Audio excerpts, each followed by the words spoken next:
Começa agora o Jornal da Cultura com William Correia. Boa noite. Quase metade dos municípios brasileiros não paga o piso salarial dos professores e é ajustado hoje em 7,64%. E veja também nesta edição. Com a queda dos juros, clientes falam em renegociar dívidas com os bancos. Com certeza vale e procurar as instituições que eu devo para estar negociando e, enfim, estar limpando o nome aí. Justiça bloqueia os bens do ex-governador Eduardo Azeredo de Minas Gerais no processo de 1998 sobre o mensalão tucano. Relatório internacional critica a política de drogas no Brasil com prisão de usuários, o que aumenta a população carcerária. No namoro do mundo digital, basta um clique para iniciar ou encerrar um relacionamento. Câmara de Foz do Iguaçu, no Paraná, anula a sessão que permitiu a posse de vereadora presa por corrupção. Imprensa britânica diz que dossiê contra Donald Trump foi feito por agente inglês que trabalhou na Rússia. Governistas e opositores trocam socos no parlamento da Turquia por causa de projeto que dá mais poderes ao presidente Erdogan.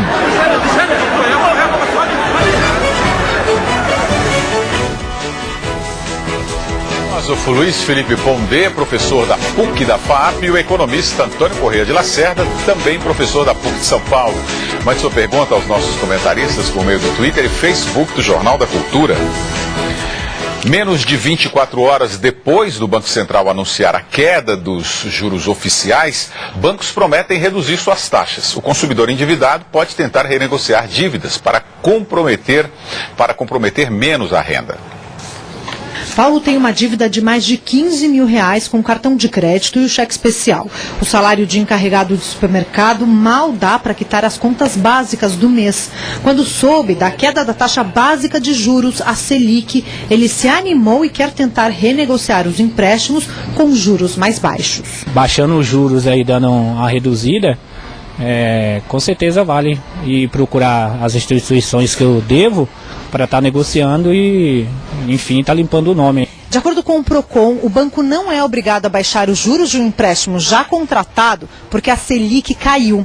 É como se você comprasse hoje essa calça que custa quase R$70 e amanhã ela entrasse na promoção. A loja não vai te devolver essa diferença de volta, certo? No caso do empréstimo, o que dá para fazer, agora que os juros caíram, é trocar uma dívida cara por uma mais barata. E esse novo empréstimo com juros menores pode ser feito tanto na instituição onde a dívida foi contraída, quanto em outro banco. Procura uma outra instituição, verifica qual é a taxa de juros e quanto que vai sair o valor de cada parcela, faz a comparação, se ficar mais barato o outro financiamento, ele pode fazer a portabilidade sem problema nenhum. Com a queda de 0,75 ponto percentual na taxa básica de juros, alguns bancos já anunciaram redução nas taxas. Os juros rotativos do cartão de crédito, os mais altos do país, estarão menores a partir de segunda-feira para clientes do Bradesco e do Banco do Brasil. O mercado aposta que outros grandes bancos também reduzam os juros nas próximas semanas. É um pouco que nem quando cai os preços da gasolina, né? A gente sabe que chega alguma hora, mas a gente não sabe quando. A gente espera o mais rápido possível para o consumidor. Hoje na Praia Grande, na Baixada Santista, o presidente Michel Temer disse que quer ver os juros caindo ainda mais. Nós vamos nessa toada, pouco a pouco, sair dos 2 dígitos para um dígito só em matéria de juros da economia brasileira.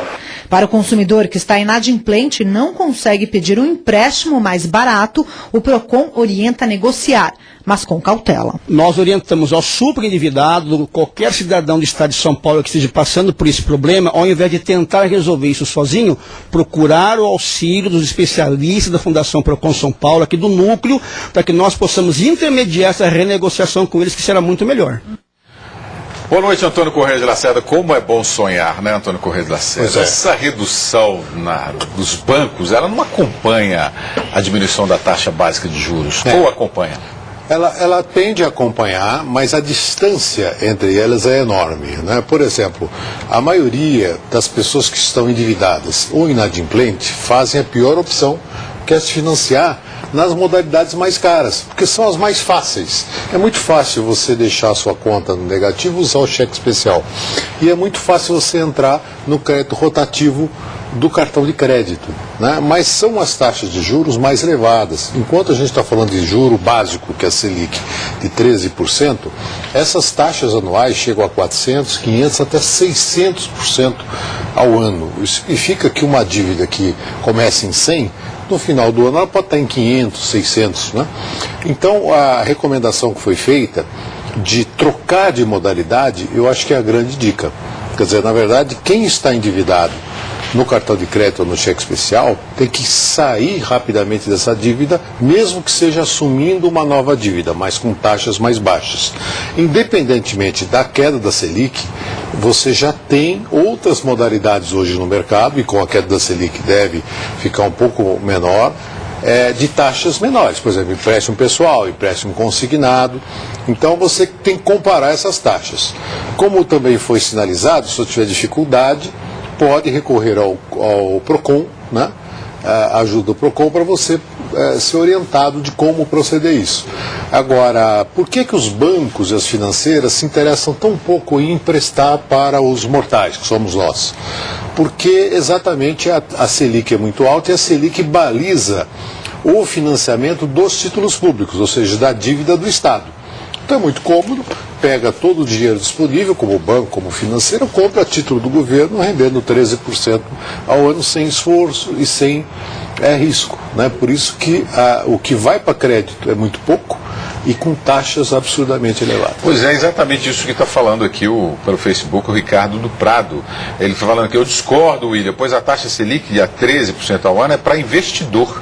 Não tem nada a ver com os ativos de empréstimos, entre outros. É que ela, de fato, isso é verdade, mas ela vira custo, né? Então toda vez que a Selic cai, a tendência é que as demais taxas também caem. O problema é que, como eu já havia comentado, a distância entre elas é abissal, é enorme, então é preciso tomar muito cuidado, e especialmente essas modalidades são mais fáceis, como citei, cartão de crédito rotativo e cheque especial. Luiz Felipe Pondé, boa noite. Boa noite. Como um filósofo vê essa questão? Ele acha que os bancos vão agir bondosamente, reduzir as taxas, os seus juros? Eu acho que, economicamente falando, ninguém age bondosamente, nem bancos, nem pessoas, ninguém, né?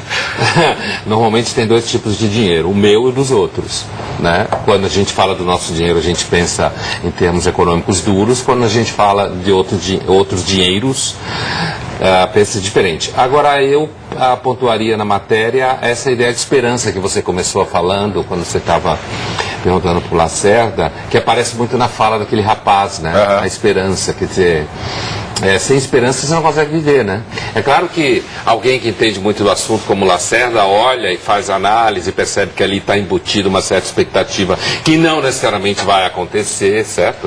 Você tem um monte de armadilhas no meio, a pessoa não entende do assunto, por isso que é bom pedir a ajuda para quem entende, mas a própria ideia da esperança, de que se acorda de manhã pode estar melhor, né? Que de repente os caras lá em Brasília derrubaram a taxa de juros, então, como o rapaz fala, quem sabe eu vou conseguir negociar minha dívida, então é a esperança que move. E aí a gente pode lembrar, como a gente conversava um pouco antes do jornal, você tem dois tipos de esperança, digamos, na filosofia, né? Você tem uma esperança que é herdeira do mundo bíblico, que é a esperança messiânica, que está no cristianismo, por exemplo, que é que você acha que vai ficar melhor, que você tem fé no futuro, que vai muito ao encontro de uma necessidade psicológica.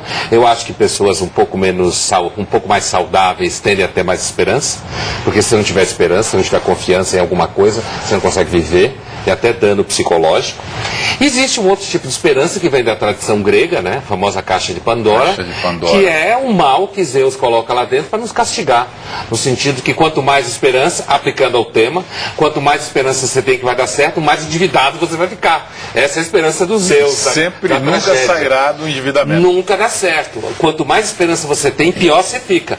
E aí tem essas duas esperanças que a gente deixa para o telespectador. Cada um investe na que achar melhor. Muito bem. E a grande contradição, William e Pondé, na questão da esperança, é que, veja, no caso, quem está na modalidade cartão de crédito ou cheque especial, ele não depende da queda da Selic. Quer dizer, na verdade, ele já poderia ter optado por outras modalidades. Saída, né? Para uma modalidade mais barata. Mais barata, né? Independentemente da ação do que é mais central. fácil, né? Exato. Por isso que é alta, inclusive. Por isso que é alta, porque é cômodo, né? Eu deixo a minha conta ficar no vermelho, caio no cheque especial, aquilo vai... É um horror, é uma bola de neve.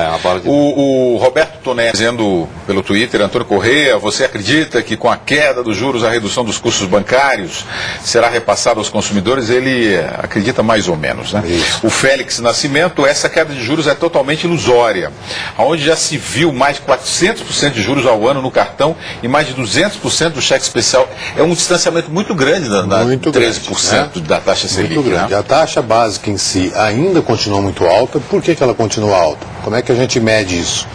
A gente tem que olhar a expectativa de inflação. Então, quando lá atrás, em julho de 2015, a Selic chegou a 14,25, foi o nível mais alto que a gente teve nos últimos anos, era porque a expectativa de inflação, como de fato ocorreu, era 10%, 11%. Quer dizer, olhando hoje à frente, a expectativa de inflação é inferior a 5%. Então, quando o Temer fala em juro de um dígito, na verdade a gente já devia estar com juro de um dígito. Né? O juro de um dígito está projetado para o final desse ano, início do próximo. Por quê? Se eu tenho uma inflação projetada de 5%, a média internacional de juro real, aquele que supera a inflação, 1%, 2%. Há países, inclusive, com juros negativos. Então, esse tipo de espaço, uma Selic muito menor. Né? Então, na verdade, há um espaço muito grande para se reduzir os juros só não caem mais rapidamente devido à pressão que há de bancos e do setor financeiro, dos rentistas, né, que são as pessoas e os agentes que vivem de aplicações financeiras, né, em segurar esse processo. O governo anunciou hoje o novo piso salarial dos professores, R$ 2.300. O reajuste foi de 7,64%. O novo valor foi assinado hoje e passa a vigorar a partir de amanhã. Vale para professores com formação de nível médio e que tenham carga horária de 40 horas semanais em escolas públicas. O piso vai passar de R$ 2.135 para R$ 2.300. O reajuste foi de 7,64%, 1,35 ponto percentual acima da inflação do ano passado. O piso é nacional, mas um levantamento do Ministério da Educação de novembro revela que 44,9% dos municípios não cumprem a lei. A principal razão seria a falta de recursos. Por isso, o governo anunciou que vai passar a fazer repasses mensais do Fundeb, o Fundo para a Educação, e não mais a cada 4 meses. Isso vai impactar muito fortemente no fluxo de caixa de estados e municípios, ajudando-os a cumprirem o pagamento da folha salarial e também do piso salarial mínimo para os professores. Os municípios simplesmente não cumprem o piso e fica por isso mesmo, né, Pondé? Fica por isso mesmo, porque os professores, eles não são, mas são quase uma categoria invisível, né? Quem percebe o dia a dia do professor, quem tem filho pequeno em escola, por exemplo. Mas o poder de greve dos professores é muito pequeno. Porque, como a gente já viu nos últimos anos, ficam meses parados, semanas parados, e ninguém está nem aí. Porque o único impacto que tem no dia a dia da cidade, tem gente até que é cínico que fala que melhora o trânsito. Né? Quando grandes universidades faziam greve no passado, quando a USP fazia greve, por exemplo, vai ficar melhor o trânsito no Butantã, a cidade universitária vai ficar livre. O que é verdade. Né? O que é verdade. Não é falso, é verdade. Então, assim, os professores não têm força de negociação, porque imagina, professor de universidade faz greve, quem está aí para isso? Não faz uma diferença na sociedade, no sentido do impacto. Se você, policial fizer greve, motorista de ônibus fizer greve, médico fizer greve, para tudo. Professor não. Só depois de 2 meses, se você é mãe, tem filho pequeno, não tem onde pôr na escola, já gastou a sogra, gastou a avó, gastou a vizinha, aí isso começa a gerar uma espécie de passivo do dia a dia cotidiano. E isso se associa ao salário melhorou, mas é uma miséria. Né? Continua sendo uma miséria. Isso se associa a uma espécie de projeto negativo do país que de fato não está nem aí para a educação. Não está nem aí. Assim, porque é uma categoria extremamente importante para mudar a realidade. Exatamente. Está longe de ser uma prioridade. Né? Quando aparece como prioridade é só discurso, só retórica. Na prática não é. Então veja que é uma grande contradição. Quando você olha o índice do reajuste, né, 7, alguma coisa por cento, você fala, poxa, é justo porque está acima da inflação. Só que duas grandes contradições. A primeira é essa que o Pondé acabou de dizer, quer dizer, com o reajuste, um professor do ensino médio fundamental ganhar R$ 2.300 já revela a falta de prioridade, né, que se dá à própria educação. E o mais contraditório ainda é que muitos municípios, 50%, sequer 50%, não se vêem em condições de arcar, de pagar, de honrar esses compromissos, né? Então, quer dizer, nós temos uma situação inusitada. Assim, inclusive porque gasta dinheiro em bobagem, né? Perfeitamente. Eles vão dizer que não tem dinheiro, mas assim, outra coisa é o seguinte, o baixo salário acaba inviabilizando a profissão para atrair pessoas que sejam mais competitivas, mais interessadas, porque já que o salário é baixo, pessoas que poderiam até ser professores, vai para outra coisa porque não quer ganhar mal. Exatamente, né? O salário não é tudo. Mas se você não oferece um salário atrativo, as pessoas não vão se interessar em desempenhar essa função. Muitos que são os melhores acabam trocando de profissão, né? E realmente essa questão dos gastos públicos também tem essa questão importante, que é o que você prioriza, né? Como governante, como prefeito, como governador, etc. Às vezes você não tem dinheiro para pagar professor, mas gasta em outras coisas que são supérfluas, né? Então é uma questão de prioridade. Olha que a Luciana está dizendo aqui pelo Twitter, vocês poderiam fazer uma matéria sobre a descolarização. Sou professora de 17 anos e quero sair desse barco furado. Olha aí. Em instantes, estudo considera que política brasileira antidrogas provocou superlotação das cadeias e os relacionamentos que não foram feitos para durar.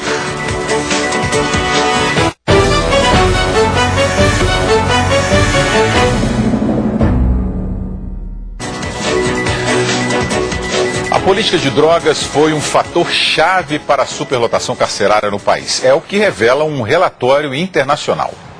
A lei que instituiu o Sistema Nacional de Políticas Públicas sobre Drogas, o SISNAD, em vigor desde 2006, tenta distinguir o traficante do usuário. Mas segundo o relatório da ONG Human Rights Watch, a lei erra ao estabelecer que cabe ao juiz definir essa diferença. Ou seja, a mesma quantidade de entorpecente apreendida pode ser considerada para consumo próprio ou para a venda.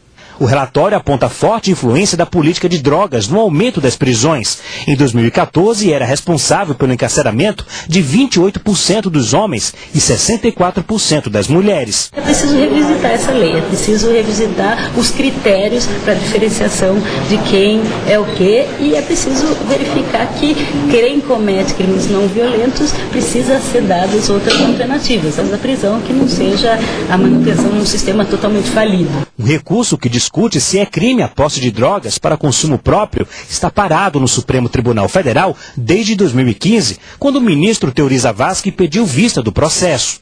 O relatório elogiou o programa de iniciativa do Conselho Nacional de Justiça sobre as audiências de custódia, quando um detido é ouvido por um juiz logo após a prisão, mas ressaltou que na América Latina apenas o Brasil e Cuba ainda não estabeleceram audiência de custódia como direito.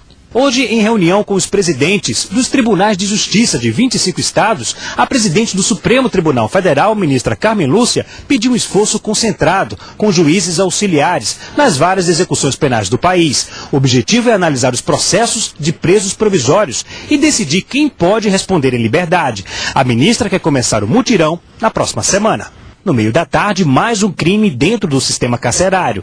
2 homens foram mortos na cadeia de custódia de Maceió, onde ficam os presos provisórios. O prédio é dividido por alas e as mortes ocorreram na parte que separa integrantes da facção Primeiro Comando da capital. Procurado por nossa reportagem, o ministro da Justiça, Alexandre de Moraes, não quis comentar o relatório. Pondé, confesso que eu achava que era o contrário, que o usuário de droga não estava pegando mais cadeia. O Brasil é bem atrasado nesse assunto, né? Eu lembro que a gente já teve chance nos anos passados de discutir isso aqui no Jornal da Cultura. O Brasil é muito atrasado. E aí é claro, inclusive o que a entrevistada do Human Rights Watch fala é uma coisa bem importante. No Brasil não se faz diferença entre, como se falava antigamente, ladrão de galinha e serial killer.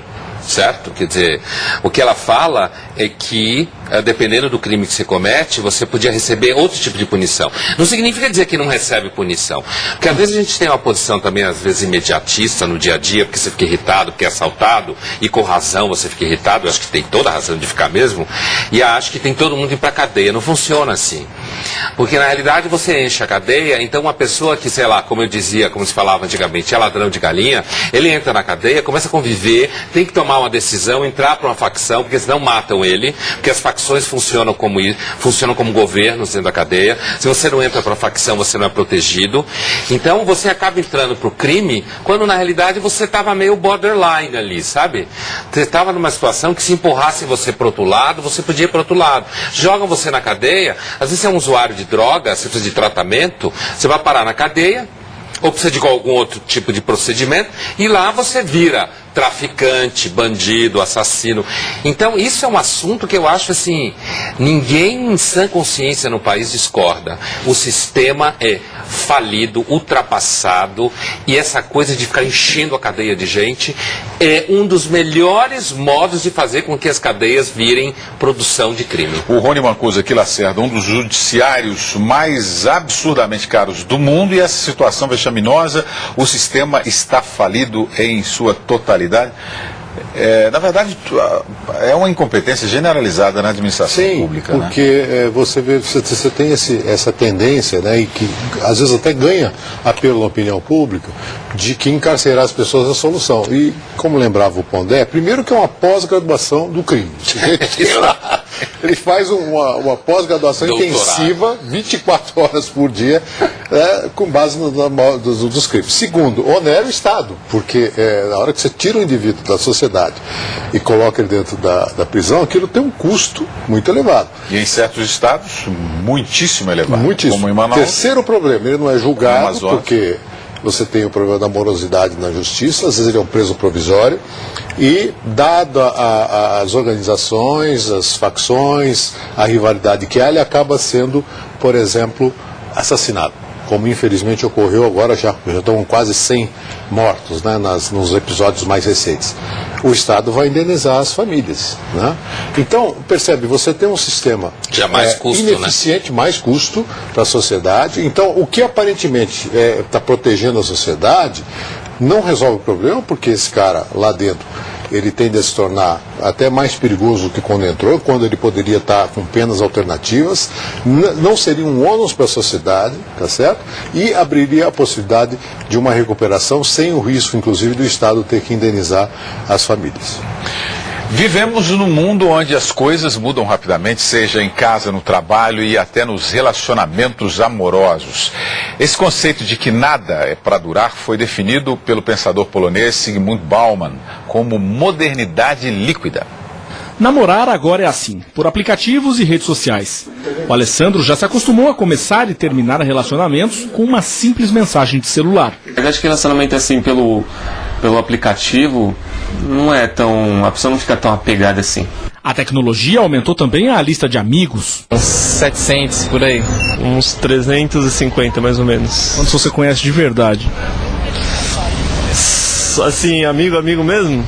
Uns 8. E não é preciso mais se preocupar com as datas de aniversário. A incrível capacidade da internet de guardar informações ajuda os distraídos. Anunciou lá, olha, aniversário de tal pessoa, deu, nossa, tenho que mandar um parabéns e tal. Uma sociedade em que o transporte individual tem mais valor do que o coletivo. Uma avenida palco de tantos protestos numa época de instabilidade política e econômica. Estes ingredientes formaram o cardápio predileto de Zygmunt Bauman. O filósofo polonês, que morreu na última segunda-feira, soube como poucos traduzir as aflições dos novos tempos. Do amor à política, Bauman enxergava uma sociedade líquida, sem solidez e estabilidade. Para o polonês, que também era sociólogo, a situação foi agravada pela globalização, pela internet e pelo consumismo. Quem nunca fez uma compra por impulso? O que você comprou? Uma escova elétrica de cabelo. Eu tava com meu namorado no shopping, aí eu vi e falei que queria, aí comprei. Autor de 70 obras e considerado um dos principais intelectuais do século XX, Bauman costumava dizer que a modernidade líquida tornou as pessoas mais autônomas e criou uma era de incertezas, que a última Bienal de Arte de São Paulo, intitulada Incerteza Viva, mostrou tão bem. Modernidade que pode ser traduzida também pelos verbos da moda: curtir, bloquear, deletar e excluir. Aumentou a liquidez, ou seja, a coisa está mais descartável, mais rápida, mais superficial. Esse contexto superficial, ele está cada vez mais distante das necessidades humanas. E o pior, Pondé, é a geração da modernidade sólida, que é a sua, né? A minha não, que a minha já é modernidade líquida. Montes Claros não chegou ainda a modernidade líquida. Mas a sua, muitas das habilidades foram aprendidas lá no passado, não servem para nada hoje, absolutamente nada, né? Olha, esse conceito do Bauman, que é um dos conceitos mais interessantes para definir o mundo.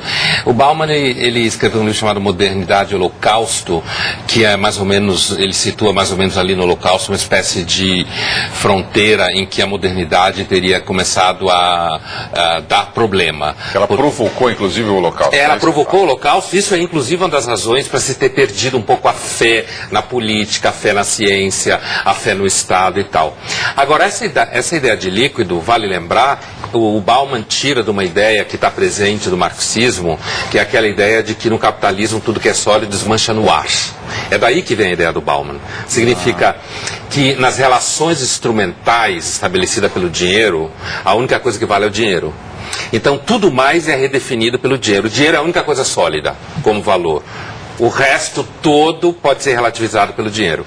Então, à medida que as pessoas vão ficando objetivas, querem eficácia, querem resultado, elas usam sites de relacionamento para conseguir alguém rápido, que fique com ela o tempo que ela precisa. O Bauman, inclusive, no livro dele, Amor Líquido, usa uma expressão muito interessante, que é quando você, um livro de 2003, hein? Quando você entra no relacionamento, você entra olhando para o mercado, certo? Porque você pode estar investido numa mulher ou num cara e o mercado está comprador, entendeu? Quer dizer, você pode ter outras pessoas muito mais interessantes para você investir. Então, o Bauman diz nesse livro, você, para deixar a escova de dente na casa da namorada, que seria um ato sólido, né? Deixar a escova de dente na casa da namorada, você pensa 10 vezes. Porque você deixa na casa da namorada a escova de dente e amanhã você vê que tem alguém no trabalho mais interessante.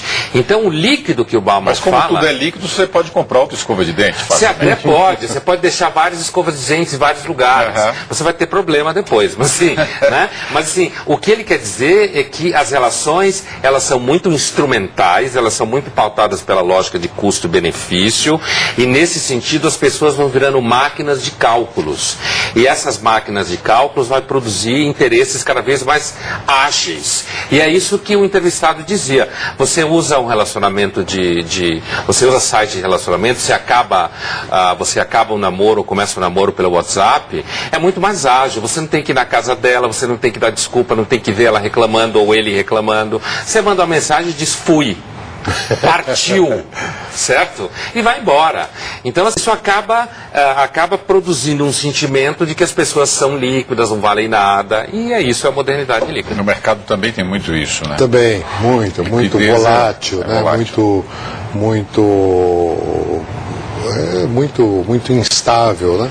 E foi curioso, outro dia um colega comentava que ele estava insatisfeito com a rede social que ele operava, que ele limitava os amigos a 5 mil. E ele já tinha atingido o limite. Só 5 mil? 5 mil. Ele falou, isso é muito pouco, né? Porque deveria ter mais.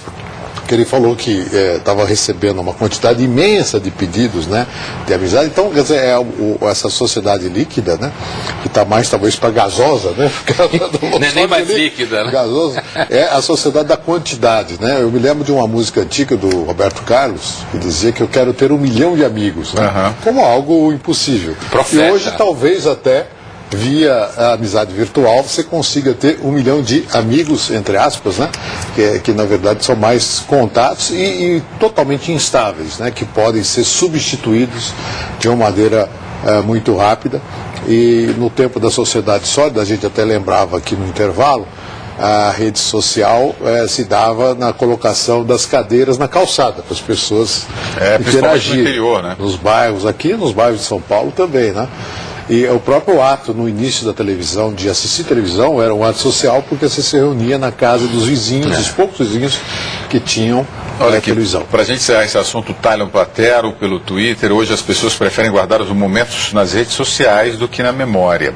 E a Vânia Vanvan, então os valores de hoje é pelo que se tem, não o que se é? Já é há muito tempo. Isso já é há muito tempo. Mas tem uma coisa que eu acho que é importante lembrar, que é o seguinte, esse processo todo faz com que as pessoas fiquem muito meio ágeis no raciocínio, então elas chegam à conclusão às vezes que não vale a pena investir em relacionamento por muito tempo. Não vale a pena. É dor de cabeça, é mala sem alça, começa a reclamar, começa a não ser mais legal, então vai trocando. É uma sociedade de seres, como diz a matéria, o Bauman dizia, de seres livres, em alta velocidade, que acham isso máximo, lindo e maravilhoso, mas que na realidade são solitários. E você não vê infelicidade na rede social, né? Todo mundo é feliz, né? A polícia prendeu 41 pessoas que depredaram um ônibus e fizeram um arrastão em Copacabana, no Rio de Janeiro. Os jovens pulam pela janela, quebram os vidros e sobem no teto do ônibus na Avenida Nossa Senhora de Copacabana. Depois saem e atacam passageiros de outro ônibus. A polícia conseguiu prender 41 suspeitos. Foi o segundo arrastão na mesma linha em 2 dias consecutivos. Uma mototaxista sobreviveu a um acidente impressionante em Rio Branco. Alcione de Souza Silva, de 27 anos, passava na rua quando foi atingida por um poste de energia elétrica. Ela ficou presa aos fios de alta tensão e a moto pegou fogo. Pedestres ajudaram a controlar as chamas. Alcione teve apenas ferimentos leves, foi levada para o hospital e passa bem. A Secretaria de Saúde da Bahia investiga uma doença misteriosa no estado. Os principais sintomas são dor muscular extrema, insuficiência renal e urina da cor preta. 2 pessoas morreram e 50 estão em tratamento. Amostras de sangue foram enviadas para laboratórios no Brasil e nos Estados Unidos. A Câmara de Foz do Iguaçu, no Paraná, anulou a posse da vereadora Anice Gazaui do PTN. Ela saiu da prisão apenas para assumir o cargo, mas a assessoria da casa diz que o ato foi irregular. Anice e outros 9 parlamentares foram presos no mês passado por envolvimento no esquema de fraudes em licitações na área da saúde. A defesa da vereadora afirmou que vai recorrer. A Justiça determinou bloqueio de bens do ex-governador de Minas Gerais, Eduardo Azeredo, do PSDB. A ação por improbidade administrativa faz parte do processo do chamado Mensalão Tucano. O bloqueio foi pedido pelo Ministério Público, que apura o repasse de 3 milhões de estatais mineiras para as agências de publicidade de Marcos Valério. Esse processo faz parte do caso que ficou conhecido como Mensalão Mineiro, um esquema de arrecadação ilegal de recursos para a campanha de reeleição do então governador Azeredo. O advogado dele disse que não há indícios de irregularidades e que aguarda a decisão do mérito com todos os desembargadores do Tribunal de Justiça. Mas o julgamento ainda não tem data definida. A Justiça também determinou o bloqueio de bens de mais 7 pessoas, entre elas do ex-senador Clésio Andrade, do PMDB e do publicitário Marcos Valério. Lacerda. Demorou como diriam os jovens, né? Demorou, né? Mas como também está estampado na bandeira de Minas, antes tarde do que nunca, não é mesmo? Então, o mensalão do PT, que é de 2005, né? Está há muito tempo sendo investigado e punido, né? E o mensalão de 98, lá do vereador do PSDB, estava meio que adormecido, né? Então, antes tarde do que nunca, realmente. Mais de 1,5 milhão de pessoas no Brasil não têm onde morar e vivem nas ruas, segundo o Ministério do Desenvolvimento Social. Essa situação tem se agravado com a crise econômica. Edilson não esperava que a vida em São Paulo seria tão difícil. Há mais de 4 anos ele deixou o interior para trabalhar aqui. Não saiu como esperado e agora só pensa em voltar para casa. Voltar para São Carlos e procurar uma rede de loja lá, voltar a trabalhar. A rua não é para ninguém não, é ruim, é difícil. Edilson está no Centro Franciscano de Solidariedade, na região central. Aqui, ele e os colegas têm almoço, lanche da tarde, banheiros, além desse espaço de convivência. Não é a solução, nós não conseguimos fazer com que os nossos abrigos sejam porta de saída da rua, entendeu? Eles amenizam o sofrimento, mas não é uma política que vai apontar caminhos de saída, sabe? No último censo feito em 2015, a capital paulista tinha pouco mais de 15 mil pessoas vivendo em situação de rua. Nos anos 2000, eram um pouco menos menos de 9 mil. Números que podem ser bem diferentes da realidade devido à alta do desemprego no último ano. A pessoa, às vezes, ela tem um emprego e tem moradia, mas a moradia é alugada. Ela perdeu o emprego, não tem como sustentar o aluguel. E muitos deles não têm outros vínculos familiares onde pode aglutinar família, né? Então as pessoas vêm para a rua mesmo. No Rio de Janeiro, a população de rua triplicou em 2 anos. Em Vitória, o número quase dobrou em 4 meses, segundo a prefeitura. Em Natal, os moradores de rua passaram de 317 em 2014 para mais de 1.000 no ano passado. Em 2011, Porto Alegre tinha 1.300 moradores de rua. No ano passado, eram 2.100. Em Cascavel, mais de 100 pessoas estão em situação de rua, como Rolf, que vive de abrigo em abrigo. Tá difícil para mim de arrumar serviço, tudo aí, mas aí com fé em Deus aí eu vou me levantar tudo de novo. Se não der aqui, eu parto para outra e vamos em frente. Na casa que abriga moradores de rua em São Paulo, hoje foi dia de karaokê. Quem comandou o show foi o Leandro, que virou voluntário para animar os colegas. Eu venho aqui já há 8 anos que eu venho fazendo esse trabalho voluntário aqui, né? Sirvo o chá aqui, faço a rádio, chá do padre, né? Coloco o karaokê. Eu queria que a sociedade olhasse para todos da rua como um ser humano. Como resgatar essas pessoas, dar emprego com 13 milhões de desempregados? 13 milhões de empregados, um outro tanto de pessoas que não conseguem se enquadrar, né, nas condições do mercado de trabalho. Com isso, muitas vezes, perdem a capacidade de pagar aluguel ou de manter o seu imóvel, acaba ficando em situação de rua. Então, cada vez mais gente em situação de rua, especialmente nas grandes cidades, e evidentemente não há preparo para isso, quer dizer, o poder público não está, e as organizações de forma geral não estão preparadas para esse aumento da demanda, né, e que é fundamental, porque evidentemente é preciso algum apoio enquanto principalmente a crise econômica durar. Nós estamos no segundo ano, né, 2015, 2016, 2017 a economia deve voltar ligeiramente a andar para frente, a crescer um pouco, mas o desemprego vai demorar para diminuir, né? O que significa que essa situação dos moradores de ruas tende a se agravar ou permanecer tão grave quanto. Daí a importância, né, de se criar alternativas para atender esse pessoal. Vamos ver. Duas coisas. Primeiro, o que a matéria mostra, e vale sempre lembrar, o essencial trabalho que a Igreja Católica faz com essas pessoas, né? A Igreja Católica, já há muito tempo, né? Só para falar da invenção de casas de misericórdia e tal, a Igreja Católica é uma das instituições que mais trabalha com essas pessoas, no sentido não só inclusive de dar, sei lá, sopa, mas também de tentar fazer com que elas consigam ser reinseridas na sociedade. Uma coisa que tem que ser lembrado sempre. A outra coisa é que grande parte dessa situação que essas pessoas vivem é porque elas também elas ficam atomizadas em São Paulo, né? Elas não têm vínculos familiares, muitas vezes, as famílias ficaram na cidade de origem e isso inclusive mostra, muitos são homens tendem a ser atomizados mais do que mulheres tendem a manter vínculos familiares de forma mais sólida, já que está na moda, certo? As mulheres tendem a manter vínculos familiares e afetivos em geral de forma mais sólida, de forma mais sistêmica. Por isso a gente vê inclusive muito homem na rua, muito mais do que mulher, né? Sozinho, assim, largado na rua. E isso também é um indício, essas pessoas, elas não são só pobres economicamente, elas são pobres subjetivamente, elas são pobres de vínculos afetivos, e essa atomização, essa dissolução familiar não ajuda. Então, às vezes é bonitinho falar que tudo bem, pode ter filho sozinho e tal, mas isso não é bonito. Isso não funciona muito bem. Nem para a mãe, nem para a criança.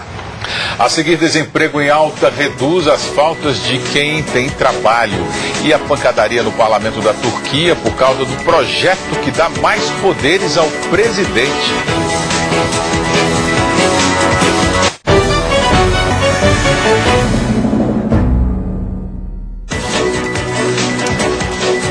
A alta taxa de desemprego no Brasil fez cair o número de funcionários que faltam por qualquer motivo. A loja de materiais de construção está mais enxuta, tem 340 funcionários. Em 2014, quando o Brasil vivia o pleno emprego, eram 450.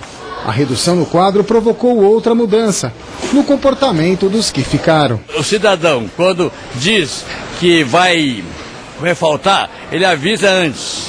Se ele sabe que vai chegar atrasado, comunica, porque ele sabe, se perder o emprego, certamente a família vai passar fome. Algumas faltas não acarretam prejuízo ao salário, como no nascimento do filho, casamento, comparecimento a juízo, prestação de serviços à justiça eleitoral, doação de sangue e doença com apresentação de atestado médico. Esses problemas eles podem ser tanto da pessoa, como eu disse, mas eles também podem ser gerados pela própria companhia. Por exemplo, um clima que não é tão legal, uma gestão que não é tão preparada e acaba não motivando os colaboradores, ou qualquer outro assunto, excesso de trabalho, metas mal definidas, enfim, os motivos eles estão nas duas pontas. Se o trabalhador comum que falta ao trabalho precisa se encaixar em algumas situações para não ser prejudicado, o mesmo não acontece com os congressistas. O site Congresso em Foco divulgou o ranking do ano passado. O campeão é o senador alagoano Fernando Collor de Mello, do PTC. Ele faltou em 30 das 91 sessões da casa. Omar Azizi, do PSD, é o segundo, seguido de Zezé Perrella, do PTB. Eles alegam que faltaram porque estavam em atividade parlamentar. Até hoje, só 2 deputados foram cassados por excesso de faltas. Este ano, na Câmara, Guilherme Mussi, presidente do PP de São Paulo, corre o risco de sofrer a mesma punição. Ele teve 39 faltas, 36 sem apresentar qualquer justificativa. A Suprema Corte da Venezuela anulou a decisão do parlamento que condenou o presidente Nicolás Maduro por abandono de cargo.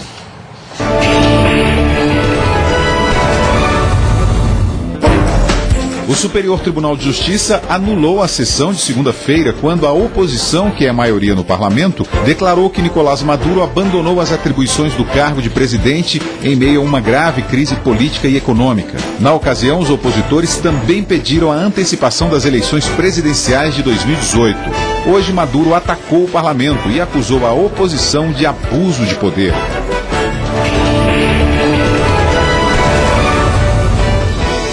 O Marrocos proibiu a importação, produção e venda da burca, o véu de corpo inteiro usado por mulheres muçulmanas. A proibição é por motivos de segurança. Bandidos estariam usando o véu para praticar crimes. A polícia vai confiscar a burca de quem descumprir a medida. O uso do véu integral em lugares públicos também é proibido na França desde 2010.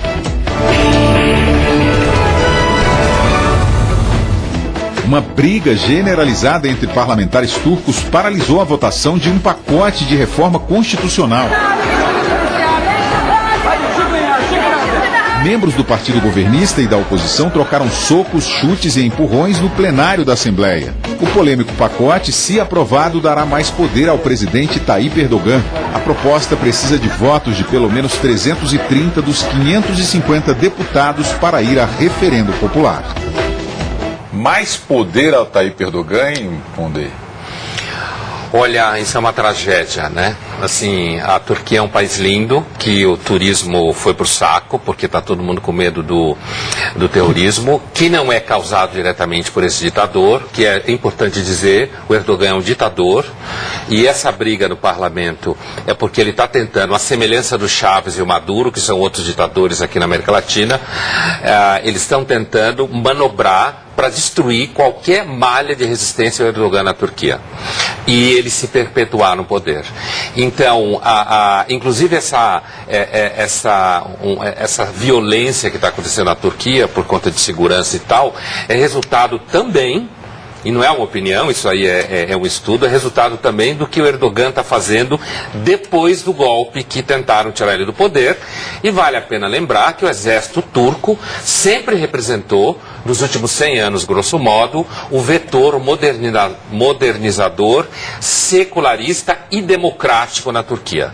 Por isso que aquele golpe era errado, porque era golpe, mas o mundo inteiro ocidental botou as barbas de molho. Porque o Erdogan é um ditador que está destruindo a malha institucional da Turquia. A Turquia é um país lindo, rico, a população é super simpática, super receptiva, e ele está vendendo pro mundo uma imagem de que a Turquia é um país atrasado, o quintal da casa dele, que ele pode fazer o que ele quiser. Então esse pau que rolou lá no parlamento é a imagem do que está existindo hoje na Turquia. É uma necessidade de resistir ao processo de transformação da Turquia numa ditadura.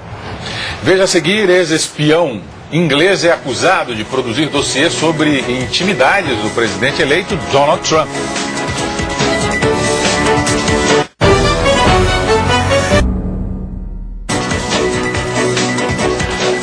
A imprensa britânica disse que o autor do dossiê comprometedor sobre o presidente eleito americano Donald Trump é um ex-espião inglês. Christopher Steele, de 52 anos, é um ex-oficial do Serviço Secreto de Inteligência do Reino Unido, agência conhecida como MI6. Ex-autoridades britânicas informaram que ele passou mais de 20 anos sob disfarce diplomático, trabalhando para a agência na Rússia e em Paris.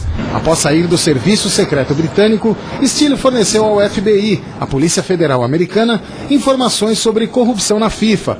E foi aí que ele ganhou crédito para pesquisar sobre os assuntos de Donald Trump na Rússia. Steele se desligou do FBI um mês antes das eleições norte-americanas.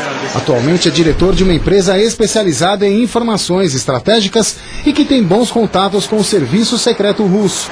Desde que seu nome surgiu envolvido no polêmico dossiê, Steele não apareceu mais em sua casa em Londres. Sites americanos publicaram na terça-feira relatórios com supostas revelações constrangedoras de Trump e seu envolvimento com prostitutas e autoridades russas. O presidente eleito e o governo russo negaram as informações. Hoje, em debate no Senado americano, o escolhido para comandar o Pentágono no novo governo, o general reformado James Mattis, disse que é preciso enfrentar a Rússia em alguns assuntos. Devemos confrontar o comportamento da Rússia e nos defender, caso ela escolha agir de forma contrária aos nossos interesses, disse o general conhecido como Cachorro Louco. O governo Trump começa com um grande desgaste, mas por quanto tempo isso? O nome desse cara é muito legal, né? Mad Dog, cachorro louco. E o Trump também parece que colocou um cara ligado à indústria petrolífera para trabalhar a sustentabilidade. O Trump é um cara assim que acho que é em parte produto do fracasso do governo Obama. Mas assim, quanto tempo ele aguenta? Essas coisas acho que não tem muita importância, né? Mas coisas de envolvimento com prostituta, sabe? E isso, eu acredito que isso pode cair. Eles estão tentando pegar algo para ele fica querendo pegar, mas eu acho que isso daí, assim, a tendência é que isso caia um pouco assim numa vala comum. Não acho que os Estados Unidos de hoje é os Estados Unidos da era Clinton, da história do Bill Clinton lá, né? Acredito que não. E quem votou no Trump está muito decidido, né? A população que votou no Trump tem uma adesão ao Trump que ninguém tinha a Hillary. Ninguém tinha o Partido Democrata. Então eu acredito que ainda a coisa onde está, não acredito que vai criar nenhum problema não. E agora, o que é interessante ver é quanto tempo o Trump vai manter as promessas de campanha dele. Eu acho que esse é o ponto, porque embora o efeito prático, né, de todas as acusações, dossiês, etc., seja muito pequeno, quer dizer, na verdade isso revela a grande contradição que há envolvendo os fortíssimos interesses que estão associados ou não a possíveis decisões do Trump a partir do que ele prometeu na campanha. Quer dizer, a gente sabe que uma parte disso ele vai ter que, até por satisfação aos seus eleitores, cumprir, né, mesmo que de uma forma parcial, ou mesmo que for na aparência, mas evidentemente isso envolve fortíssimos interesses. A gente acompanhou mais recentemente influindo até na decisão de localização de grandes empresas automobilísticas, né? Ele, pela sua conta numa rede social, ainda antes de assumir, o Trump já mandou recados e conseguiu alterar, pelo menos no discurso, ou pelo menos num primeiro momento, decisões importantes de localização de fábricas, né, entre Estados Unidos e México. Só para se dar um exemplo de como há um jogo de intrigas e interesses muito fortes e que, evidentemente, não passam incólume, né, nas decisões econômicas. Evidentemente, isso tem um impacto. O dólar continua se valorizando, né, já com uma expectativa da possível política econômica que ele vai provavelmente adotar. E isso tudo gera esse conjunto de intrigas, né, de interesses, de jogos de poder, né, que nós vamos, a meu ver, assistir muito fortemente daqui para frente. A FIFA comunicou ao Departamento de Justiça dos Estados Unidos que não vai repassar o dinheiro do legado da Copa para o Brasil. A condição que a FIFA impôs para liberar os 100 milhões de dólares do fundo é que o dinheiro não passe pela CBF. O motivo da recusa é a investigação da Justiça dos Estados Unidos contra os últimos 3 presidentes da CBF. Ricardo Teixeira, José Maria Marim e Marco Polo Del Nero são acusados de ficar com parte dos 440 milhões de dólares que a FIFA enviou para o comitê organizador local. Os 3 negam as acusações. A FIFA argumenta nos Estados Unidos que não tem como repassar mais dinheiro para uma entidade sob suspeita e pede uma indenização de 300 milhões de dólares. Os 100 milhões de dólares do fundo seriam usados para a construção de 15 centros de treinamento nos estados onde não houve partidas do Mundial. O comitê organizador local enfrenta outros problemas graves. Tem dívidas de pelo menos R$1 bilhão com fornecedores e até com torcedores que colocaram ingressos para revenda. Lacerda. Bom, CBF e FIFA são 2 faces de uma mesma moeda. Então, se um está desconfiado do outro, né? Quer dizer, agora, isso não pode ser uma desculpa para não mandar o dinheiro para o Brasil, que é quem gerou esse legado. Claro, manda o dinheiro para a TV Cultura. A gente vai fazer melhor uso do que os caras na CBF. Com certeza. Manda para cá. Luiz Felipe Pondé, boa noite, obrigado pela participação no Jornal da Cultura. Antônio Correia de Lacerda, boa noite, obrigado. E a gente se despede com imagens de uma ilha alemã que amanheceu repleta de brinquedos coloridos. Eles caíram do container de um navio durante uma tempestade e logo viraram atração. Adultos e crianças invadiram a ilha numa caçada pelos ovinhos de plástico que guardam os brinquedos. Inscreva-se no nosso canal no YouTube, tem acesso a todo o conteúdo do Jornal da Cultura. Anote aí, youtube.com.br/jornalismo TV Cultura. Uma ótima noite para você e até amanhã.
Jornal da Cultura. Apoio